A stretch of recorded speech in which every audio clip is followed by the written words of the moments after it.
Hi, denizens, and welcome to another Morbid Monday, where we talk about the macabre, the dark, and the strange. So, today we're going to be talking about something that is a bit close to my heart. Give me 1 second, chat. Ugh, I can't hear myself think. Okay, sorry about that. Had to get the playlist going again. But anyway, today we're going to be talking about something that's pretty close to my heart. And yes, I do in fact have one of those, as dark and strange as it may be. We are going to be talking about Ancestor Veneration today. And what exactly is Ancestor Veneration? Well, Ancestor Veneration entails death practices and rituals around remembering the dead. It's often called ancestor worship, but dead are not worshipped as gods in all instances of ancestor veneration. So let's move on to the next slide first. So my experience as an active practitioner of this form of veneration is that we don't really worship the dead as gods in Vietnamese culture. I'm a Vietnamese Buddhist, if you guys don't know. But we don't really worship the dead as gods. More like the ancestors have a vested interest in helping us while they're in the afterlife. And so by feeding them and by remembering them, we are keeping that connection of family open. And in return, they can intercede with the spirit world for us. So if we're having a problem, maybe we want to get a job, or maybe we want to, or maybe we're about to give birth or something like that. Well, we would pray to the ancestors and ask for their help in this trying period of our lives, and they basically protect us. And ancestor veneration is rooted in Vietnamese culture. This is an everyday part of my life. Every single day I go to the little basic family altar that I have on a shelf in my dining room, and I burn some incense for them, and I remember them, and I dedicate just a small portion of my day to them. And that's enough to keep the connection with the ancestors open. This is a normal, well-studied and practiced part of Vietnamese culture. This is daily life for a lot of Vietnamese people. And it's not really like religious. It's more just a practice that... you got into your account. Nice. But yeah, this is more just a practice that is culturally observed, that is a part of the fabric of our lives. And so it can be religious, it can be secular, but everybody believes in the ancestors. And everybody has filial piety and the belief that family is the most important thing. So, moving on. I spent about 10 minutes on that. So, the first thing that we're going to discuss is ancient practices of ancestor veneration. And we need to keep in mind that these ancient rites are part of ancient religious beliefs and cultures that no longer continues to now, for the most part. We're going to be talking about specifically the Egyptians and the Romans. But the Greeks did this too. Ancient Celts did this. The Norse did this. Cultures all around the world did this in ancient times. This was because death was a very visible, very important part of life. And so we see rituals crop up all around the world in the ancient world surrounding death and the ancestors and honoring those dead. So right here, I am just discussing the Egyptian and Roman ones just because those are the easiest ones for most people to find and to study. And Egypt, we all know how the Egyptians treated their dead and how they saw their dead. So Egyptian ancestor veneration was very elaborate. For the Egyptians, the afterlife was a continuation of the living world. When you went to the afterlife, you would live, eat, breathe, sleep, and functionally do the same things you did when you were alive. And so that's why we see evidence of these elaborate burial beliefs, preservation of the body, and specific burial structures that are filled with common everyday items that the dead would have used in their life. Things like food. We've found jars of honey in Egyptian tombs that are still edible, completely and utterly safe to eat to this day.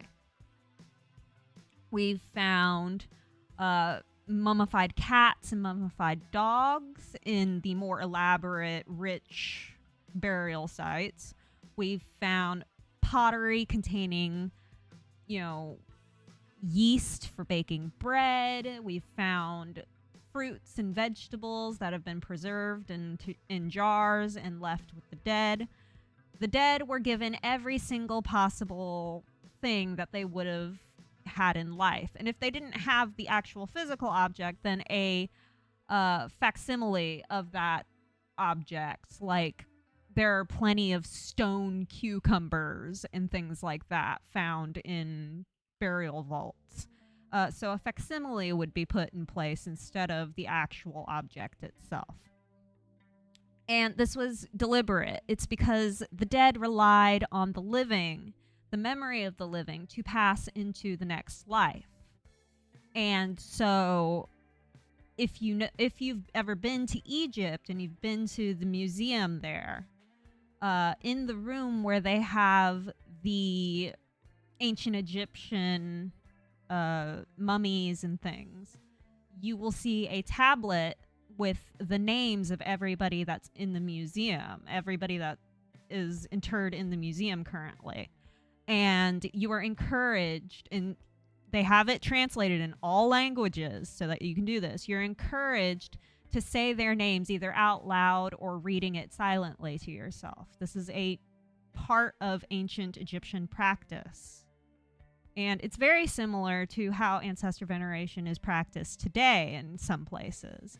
But this particular belief isn't necessarily continuing to now. Now, on the other hand, Rome had ancestor veneration as a central part of family life. Honoring the deceased ancestors as protective spirits, which were called lares and manes, was a very common part of the average Roman's day. You would see daily rituals and major festivals like the 9-day Parentalia in February, where the ancestors would be revered and honored in public and just in private in general. There were offerings made at home shrines, at tombs, and at public temples. There was everyday displaying of ancestors' death masks, which were made of wax, called imagines, in the atrium of the home. It was a common practice, especially in wealthy homes, to go and display the death masks of your ancestors. And maintaining the family legacy was important to them, and it ensured continuity and prosperity within the family, which binds the living to the fate of the dead. So, again, you see a lot of this mirrors practices that we're going to go over later in the stream. Now, ancient Egypt and ancient Rome are just the easiest ones to find. I'm sure that in other places there are plenty of documents, but a lot of stuff is hidden behind paywalls. Like JSTOR, you have to have an educational email in order to access a lot of it. So I wasn't able to find much in the public domain that wasn't like, neo-pagan woo-woo type stuff.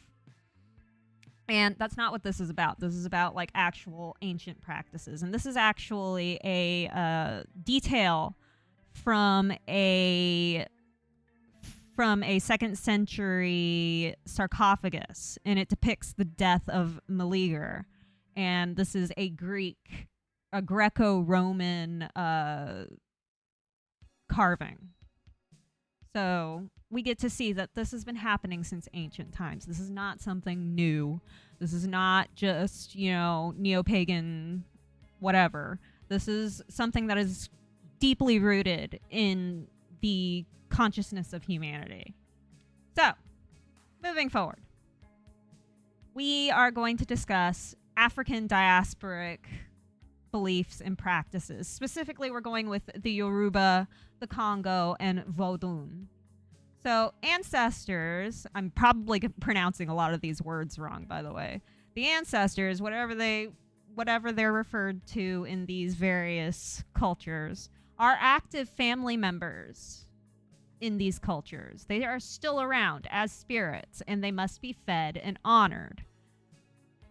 Now, how exactly do you feed and honor the dead in these cultures? Well, usually you offer them water, coffee, rum, tobacco, white candles. You have their photos. You give them favorite foods, and you set it all out before either the family plot or in the home. And this is usually how offerings are made to the dead, because they are a part of the family. And you must feed your dead. And you'll hear me say that a lot on X, Twitter, whatever you want to call it. I usually will say, feed your dead. And this is what I mean for the African counterpart. Obviously, when I'm saying it in a Vietnamese manner, which is slightly different. There's a little bit more ritual that is known about it. This is mostly just what I've been able to glean from free sources. This isn't a comprehensive coverage of what the African diaspora does to honor their dead. Now then, things that are usually of the dead that are used in these ceremonies and traditions are sometimes skulls or bone fragments, especially in Palo Mayombe this is used, but typically you'll see some skulls or bone fragments being used in these diasporic religious rites. And usually the way that they provide offerings is they will provide a white plate with 9 glasses of water and a photo. This is how they usually set up their altars. They have a white plate with 9 glasses of water and a photo, with a staff and some cemetery dirt from the family plot, as well as any bones that they've got from the dead. That's also something you're probably going to see. And right here, this is a image that I found of a Vodun idol. So you can see that this is actual anthropology that we're talking about here. Now, in Mexico, you wouldn't think it, but Mexico actually does practice a form of ancestor veneration. And it's Catholic-based, but it's also just taking, old rites that were extant in pre-colonial South America and pre-colonial Central America. So this has existed for far longer than Catholicism's been in the country, but as it stands now, it is a very Catholic tradition, specifically Mexican Catholic. And what I'm talking about is Dia de los Muertos, or Las Dias de los Muertos, because there's actually 3 days to the celebration. It's not just one. Now, in Mexican tradition, on Dia de los Muertos, the dead return every year on that date, and they set up an elaborate ofrenda, which is a altar, as a temporary home for them. And this ofrenda is set up very It varies across families, but typically it will have Aztec marigolds, which are these big, giant, golden flowers, almost orange. And they will have candles, they'll have photos of the dead, they'll have plates and platters full of their favorite food in front of them.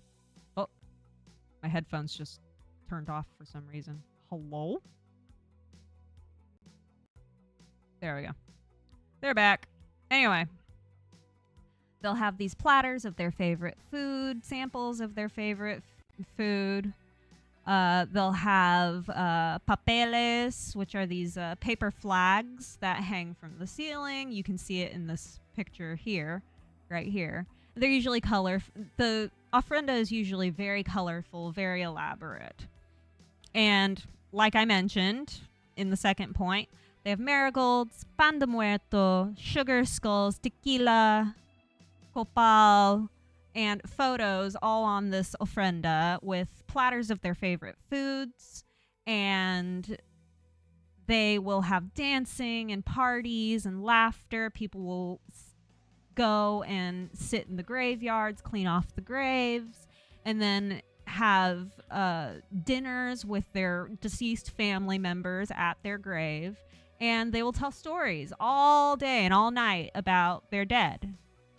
It's a very joyous expression celebrating life and honoring the dead.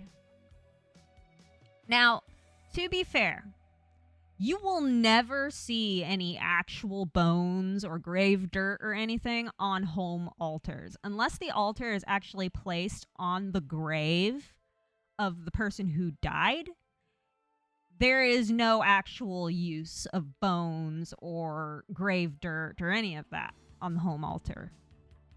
But things that you will find on the home altar are photos, their clothing that they left behind, locks of hair sometimes. You'll find favorite objects of theirs, and this is all things to tie the spirit and to bring them back to visit their families. And in Mexican culture, once you have no family left to remember you, then the spirit is basically forgotten. And that's kind of what you see happening in the movie Coco, which is about this whole time period, or about this whole celebration, is that when Hector was being forgotten by the family, by the only family he had left that remembered him, he started disappearing.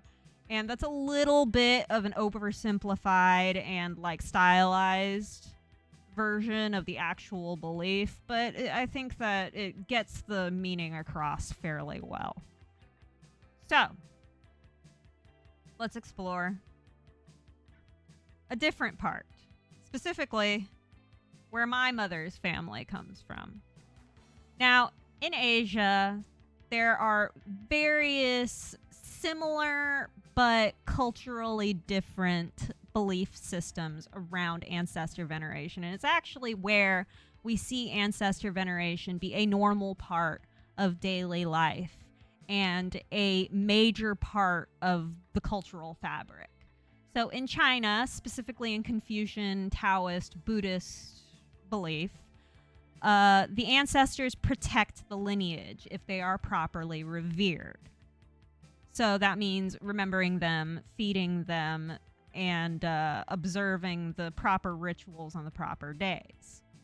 So offerings can include incense, tea, rice, fruit, paper money, spirit tablets, all kinds of things. Even statuary can be used. Now, another culture here that doesn't use bones hardly ever, if at all. Like, bones do not belong on the home altar. These are usually kept in the cemetery or the columbarium, which is where you keep ashes of the dead. And it is common practice to go and regularly tend to the graves and to the columbarium section of the dead. This is fairly normal in China and elsewhere in Asia. So it's not that you don't interact with bones ever. It's just that you're going to go and visit their grave and clean it up a little bit. So you are kind of interacting with the bones and the remains. Now, things that you'll find on the altar is a red ancestor tablet that has the name, excuse me, that has the name and the date of birth and death of the person. You'll also sometimes see a photo if they're available, because you got to remember in certain parts of rural China and Chinese people of a certain age don't believe in taking photos. They believe it's taboo and that it captures the soul. So you might not always have a photo, but you'll at least have a tablet with the name and date. And you will usually have an empty rice bowl, which represents the presence of the spirits, if you don't even have any of those things. So you'll at least have a rice bowl to represent your dead. And very similarly, Vietnam has Tio Tien, excuse me. And this is a practice in Vietnamese culture where ancestors live on the family altar and they watch over their descendants. As I mentioned earlier, I mentioned that our dead have a vested interest in us because they're our family. We love them and they love us. So they would want to help us. So ancestors actually live on the family altar and they watch over their descendants, and you're supposed to interact with them as a regular part of your life. And offerings that we usually give to our dead are incense, fresh flowers, fruit, rice wine, betel nut, if you have it. But most of the time it's incense for the average diaspora and average modern Vietnamese person. It's just easiest to do every day, is to offer a stick or two of incense. Usually 3, though, but even just 1 stick is enough. The thing is, we never use human bones in our ancestor veneration. We never exhume the dead. But because oftentimes refugees have left with only the clothes on their backs and hardly anything else, this means that photos are very, very difficult to come by for a lot of Vietnamese. So diaspora will sometimes use grave dirt, which was taken from the family plot on the ancestor altar if photos are unavailable. That's a diaspora practice. It's not common, but it is something that is documented. I personally do this. I don't have a photo of my aunt who died before I was born, but I do have a very small little bottle of grave dirt that I've taken from her grave, and that is to maintain the connection to her because I don't have a physical photo of her. And this is, again, not common, but it is heard of. Now, what is usually on the altar? Usually it's photos of the deceased, and if you don't have a photo, then a soul tablet, which is similar to the red ancestor tablet. It has their name or the family name on it, and it is supposed to house the spirit either temporarily or permanently. You have 2 different kinds that you can use, either a temporary one or a permanent one. And if you don't have any of those, then it will be 3 cups, which contain tea, water, and rice wine. And altars can be very elaborate. You can see in the photo here, this is a very elaborate home altar. And it's very similar to what my family have back home. But mine is much more simple. It's a shelf. It has photos of my dead. It has a small pot that contains sand for sticking incense sticks in. And it has some small offerings like a tin of cigarettes for my grandfather because he used to smoke. excuse me, and some anointing oil for my Catholic side of the family, and a key that I use as a sort of token to show that the dead are that my dead specifically are always welcome in my home. It's kind of like giving your parents a spare key to your apartment. It's that kind of vibe is what I'm going for. Again, this is not common, but this is just how I've managed to make the connection still work and stay maintained. Now, the next one that we're going to cover is Japanese Butsudan. And in Japan, ancestors become Buddhas after death. They move on to they move on to paradise after death. So they are no longer technically with us in the same way that they are in China and Vietnam. Now, in Japan, common offerings are incense, candles, rice, water, and seasonal sweets. If you've ever seen a Visiting Japan video and they've gone to a temple, you know what the setup usually looks like. They never use bones in any of their practice. Cremated remains always stay at the temple or at the grave. So, no bones. No bones.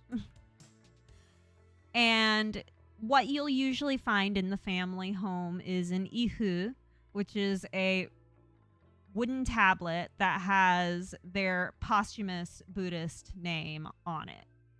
And that is usually how the dead are remembered. Either that or it'll be a photo. A lot of people use photos now. But traditionally, it's a wooden tablet. Now, the last one that I have for you in Asia, this is not comprehensive. This is just the easiest ones that I was able to find. The last one we have for Asia is Korean methods of ancestor veneration. And in Korea, ancestors visit 4 times a year during major holidays. And usually offerings are the typical Korean spread. There's dozens of dishes, side dishes, and condiments served in a very strict layout. And if you can see, these are 2 completely different altars, but they are set up exactly the fucking same.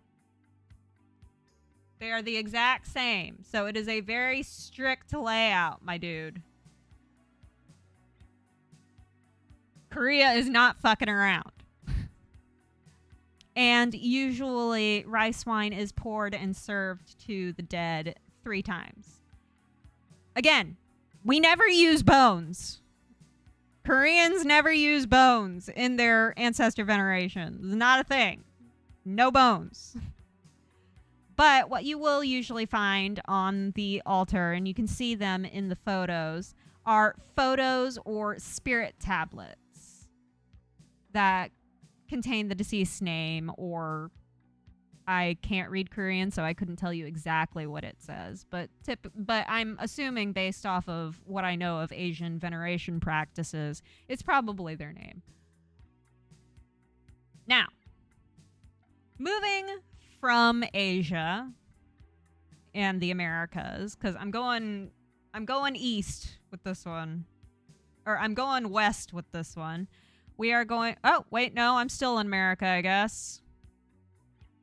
Man, I did not lay this out very well. Okay, anyway, ancestor veneration can still work when you're adopted. It can still work. I'll go over that once I get near the end. I promise. So let's take a quick jaunt back west over to the United States for a moment.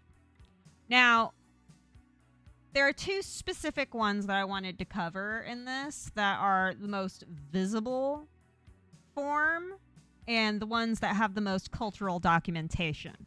And that is Appalachian or Southern U.S. folk magic.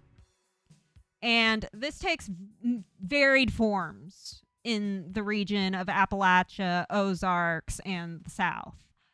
It can be called granny witchcraft. You can know it as working the graves, and it's usually spirit-led root work or spirit-led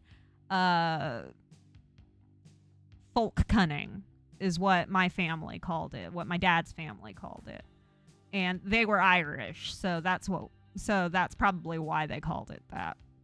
Now, typical offerings to the dead are whiskey, tobacco, coins, fresh flowers, and food that is left at the gravesite.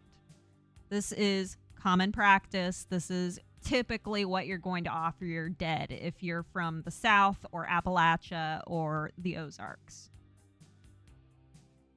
Historically, in this form of ancestor veneration, you would see the use of grave dirt and occasionally like a small bone, like a tooth or maybe like a finger bone or a toe bone or something. It was a very small bone. But this is pre-2016. After 2016 and Bone Ghazi, we saw this practice fall out of favor, and very rarely do people keep the deceased's bones. But grave dirt is still a common part of the practice. So grave dirt is perfectly fine. And what you'll see on altars of this particular branch of witchcraft is grave dirt held in a jar. I've seen people use old baby food jars for this a lot. A photo of the deceased, a personal item of theirs, or dirt from the foot of the grave specifically, which is the left side for calling to the spirit of the deceased. Now, compare this with specifically Southern Louisiana Creole or New Orleans voodoo. This is where we get into the diaspora aspects, the African diaspora. Now, Marie Laveau style grave work is what you're going to see here. The ancestors and cemetery spirits are partners to the living in this kind of practice. So offerings are usually rum, cigars, peppers, flowers, and when somebody is buried, you leave 9 pennies at the grave. And you do not take the pennies or you are asking for trouble. Now, pre-2016, some people who practice this form of ancestor veneration would keep small bones or teeth of the dead. But again, because of Bone Ghazi, Louisiana changed its laws on human remains, and this is no longer done. So where once you would have seen bones or teeth on these kinds of altars, you're not going to see them anymore. Now, how is an altar usually set up? It might be at the grave or it might be in somebody's home. It is usually composed of red brick dust and a photo of the deceased. You might take chalk made from eggshell called cascarilla, and you might draw an X on the tomb, or you use a bone substitute, like a chicken bone or like a fish bone or something, and you use that in the place of human bones at the grave. So these are 2 specifically American cultural practices around ancestor veneration and respect for the dead. And again, this is no means comprehensive. These are just the ones that are the easiest ones to find.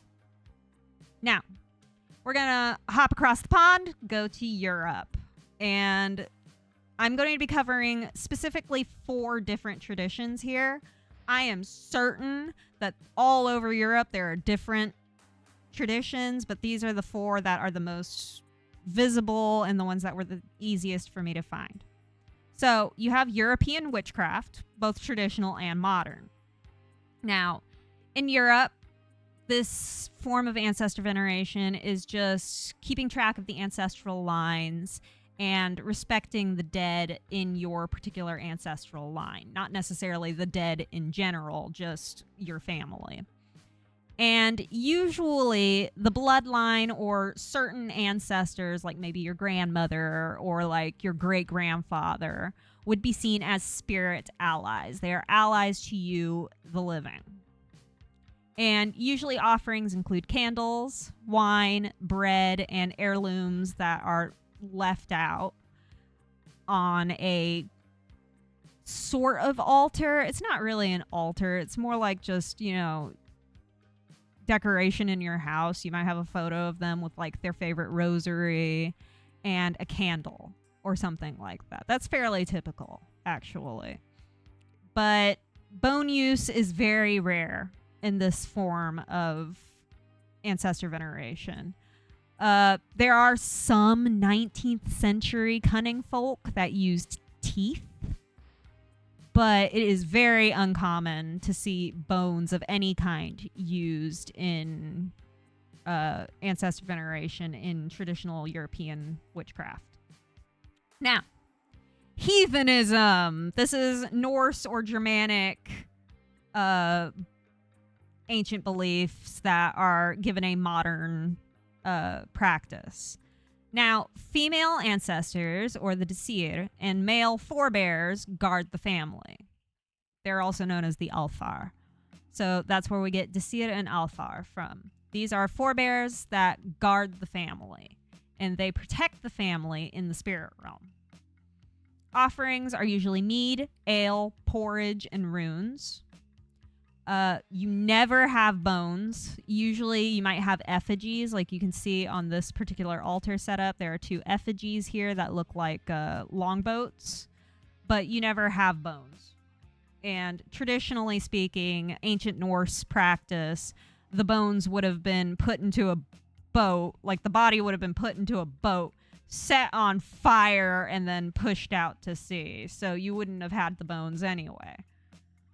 But things that you would see on an altar are the family sword, heirloom jewelry, or carved ancestral stakes that are buried with offerings. So these are all practices that have a Germanic or Norse flavor, and things that we've seen in burial mounds and in modern Reconstructionist beliefs. Now, we're going to talk about the Roma for a sec. Again, I'm not claiming to be Roma. I don't know exactly what goes on. They are notoriously secretive about their practices.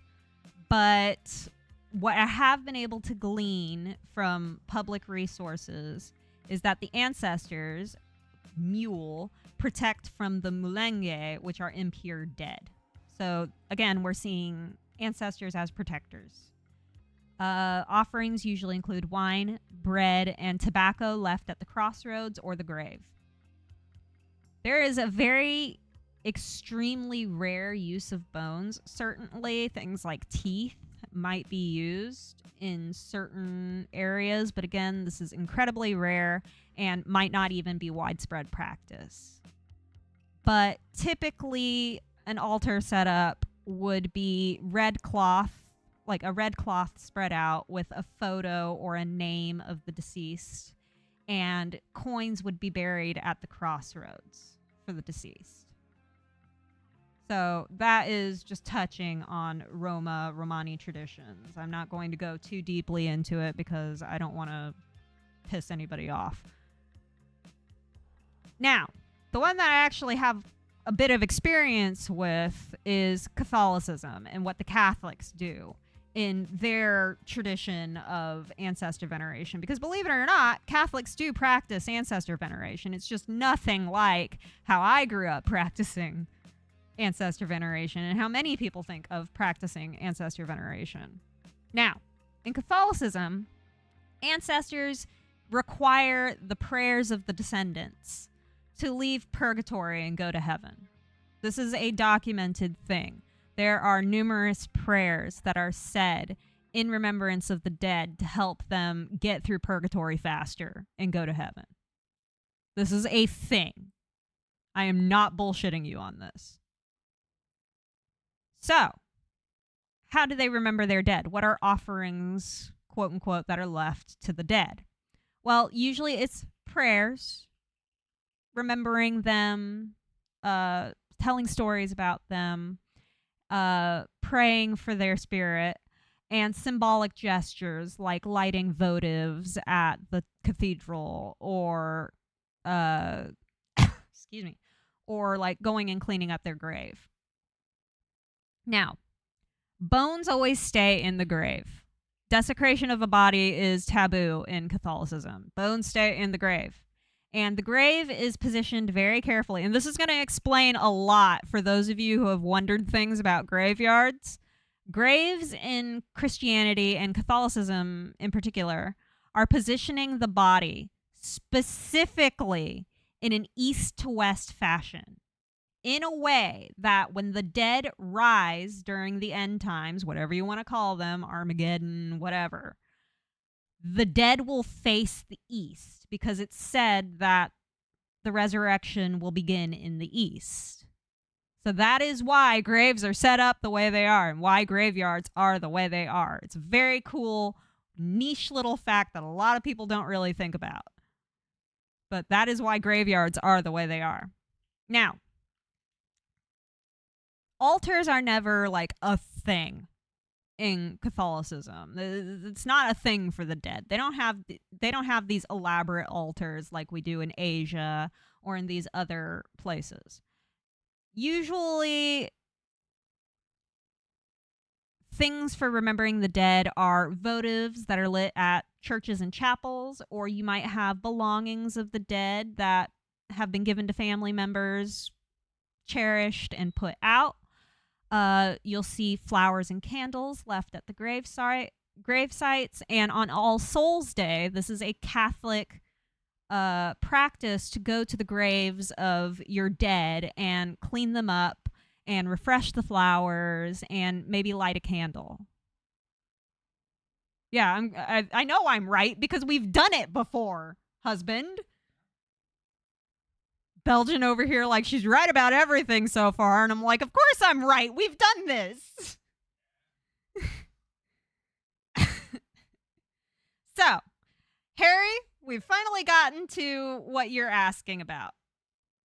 So, how do you care for your dead? Maybe you want to start venerating your ancestors, or maybe you don't know who your ancestors are, but you want to start honoring them. Well, the most important thing is authenticity. The dead won't care if it's like totally perfect, 100% accurate ritual. They won't care about that because in my mind, in my view, and in the view of many Asian diaspora, is that the dead care about you because they're your dead. They're your family. They love you. And so they won't mind if it's not perfect. So just start small. If you're going to start venerating your dead, if you're going to start caring for your dead, just start small. Start praying for them or light a candle and say their names. Even just saying their names is so important. Remember them, cry over them, laugh over them, tell stories about them, share memories of them with other people. That is an important part of authentically caring for your dead. If you are able to, go visit them. Leave flowers or food or candles at their graves, or just go and look at the grave. You don't even have to do anything to the grave. Just go and look at it. And that will be enough to care for your dead. And on important days like their birthday or their death day or their wedding anniversary or the birth of their first child or something, celebrate them. Maybe, leave like a plate of whatever you're eating or a bowl of whatever you're eating out for them with a candle lit. And that give them a celebration of their life and the fact that they even lived. And these are very small, but what, in my view, very authentic ways of celebrating and caring for your dead. Because in my view, it's important to care for your dead. If you don't care for your dead, then they become forgotten. And you don't want them to become forgotten because in Vietnam, they become hungry spirits, and that's just never a good thing. So care for your dead, folks, is my point. Now, I want to reiterate at the end here that this is only a sample of various forms of ancestor veneration around the world. This is not comprehensive at all.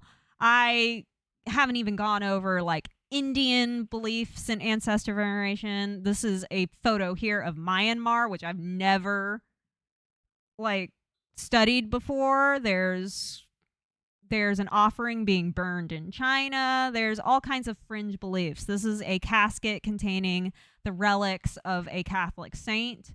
This is a Catholic cemetery in Spain. There's ancestor veneration happening all over the world in various cultures, even today.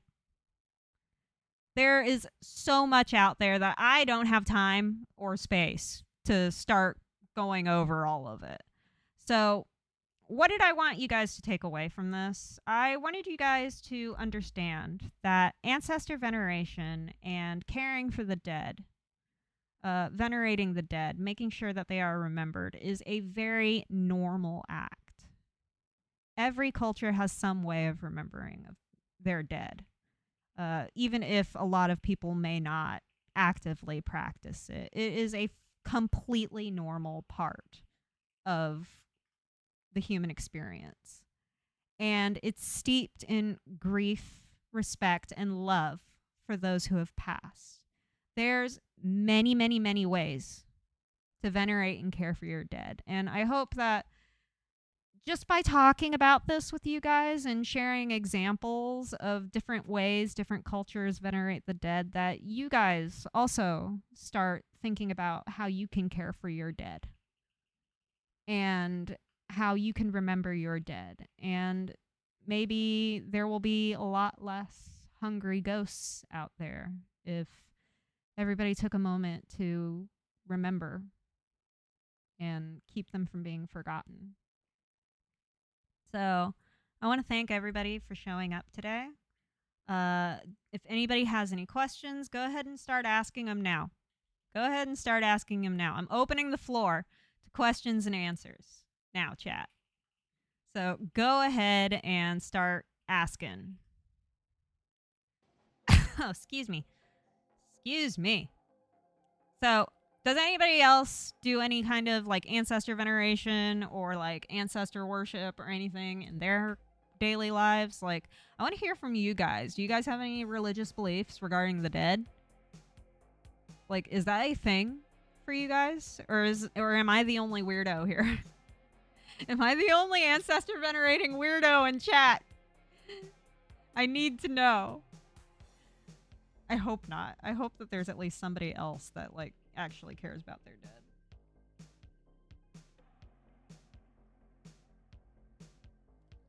Sody pop. I have a sody pop, chat. This also reminds me that I've been so busy today that I haven't given any incense to my grandparents on the altar. But it's okay. It doesn't have to be like every day. It can be like every other day and it'll be fine. I'll just do it tomorrow. I need to do some more cleaning too because my house is still messy and my grandmother is probably having a fit in the afterlife right now. Let me just say, chat, that the kitchen gods are not going to be happy with me this year. No, they are going to tell on me to the Jade Emperor. It's going to be bad, chat. It's going to be bad.